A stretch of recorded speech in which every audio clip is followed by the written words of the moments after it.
अक्षय तृतीया के दिन माँ रेणुका के गर्भ से श्री परशुराम अवतरित हुए थे। भगवान परशुराम चिरंजीवी है, इसलिए इस दिन को चिरंजीवी तिथि के नाम से भी जाना जाता है। परशुराम भगवान विष्णु के छठे अवतार माने जाते हैं। उनके पिता का नाम जमदग्नि और माता का नाम रेणुका था। कई ऐसी पौराणिक कथाएं हैं जिनसे भगवान परशुराम के अत्यंत क्रोधिक स्वभाव का पता चलता है। भगवान परशुराम के क्रोध से देवी देवता थरथर कांपते थे। पौराणिक कथाओं के अनुसार एक बार परशुराम ने क्रोध में आकर भगवान गणेश का दांत तोड़ दिया था। वहीं पिता के कहने पर उन्होंने अपनी मां का वध भी कर दिया था। आइए जानते हैं कि आखिर भगवान परशुराम ने अपनी ही मां को क्यों मारा। लेकिन वीडियो में आगे बढ़ने से पहले अगर आप इस चैनल पर न्यू है तो चैनल को सब्सक्राइब और वीडियो को लाइक ज़रूर करें। भगवान परशुराम ने क्यों किया अपनी मां का वध? भगवान परशुराम पराक्रम के प्रतीक माने जाते हैं। वह अपने माता पिता के परम भक्त थे।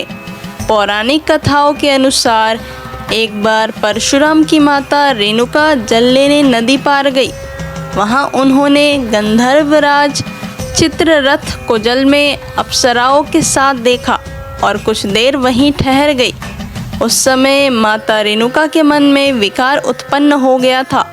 अचानक उन्हें याद आया कि उनके पति के हवन का समय हो रहा है और वो तुरंत जल लेकर घर पहुंच गई। जमदग्नि ऋषि ने अपने तपोबल से अपनी पत्नी का मानसिक व्यभिचार जान लिया।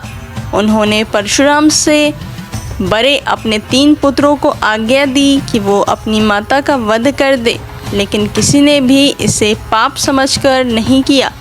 अंत में ऋषि ने परशुराम को अपनी माता का वध करने की आज्ञा दी।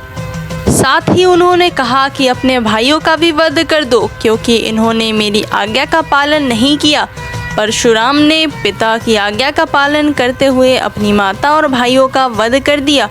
पुत्र की प्रीत भक्ति देख जमदग्नि ऋषि प्रसन्न हुए और उन्होंने परशुराम से वर मांगने को कहा। परशुराम अपने पिता का तपोबल जानते थे। उन्होंने अपने पिता से अपनी माँ और भाइयों को पुनर्जीवित करने का वरदान मांगा। उन्होंने पिता से मांगा कि उनकी माँ और भाई ऐसे जीवित हो जैसे कि निद्रा से जागे हो और उन्हें इस बात का स्मरण न रहे कि मैंने उन्हें मारा था। जमदग्नि ऋषि के तपोबल से ऐसा ही हुआ। पुत्र की तीव्र बुद्धि को देख ऋषि ने उन्हें ख्याति और अस्त्र शस्त्र में निपुणता का भी वरदान दिया। तो यह कारण थी जिससे भगवान परशुराम ने अपनी ही मां का वध किया था। अगर आप भी भगवान परशुराम के भक्त हैं तो कमेंट सेक्शन में जय परशुराम जरूर लिखें।